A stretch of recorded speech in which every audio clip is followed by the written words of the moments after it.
কেমন আছেন সবাই? রান্না করব তো যেহেতু চুলা ধরাবো এর জন্য হচ্ছে চুলার পাশে নারকেল তেলটা রাখলাম। এখন তো শীতকাল, তেল হচ্ছে যে গলা থাকে না, একদম জমে যায়। তো লাউ শাক রান্না করব ছোট আলুগুলা দিয়া। ছোট আলু আর লাউ শাক আমি হালকা একটু সিদ্ধ করে নিতেছি, সিদ্ধ বসাইছি। আর এইদিকে শাকের সম্ভারের জন্য রসুন থেতো করে নিলাম। আর শাকে হচ্ছে যে আমি একটু বেগুনও দিব সাথে, এর জন্য হচ্ছে যে বেগুনগুলো ছোট ছোট টুকরা করে নিলাম।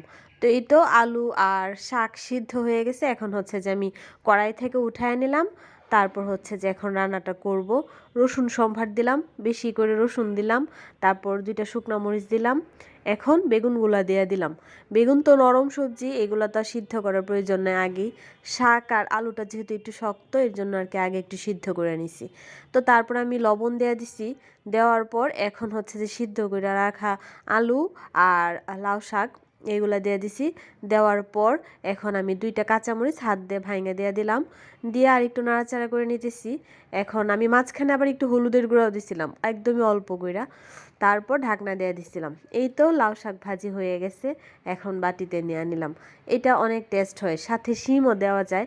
তো ঘরে শিম ছিল না, এর জন্য আর কি আমি আলু বেগুন দেওয়া করছি। তো সবাই ভালো থাকবেন, টাটা।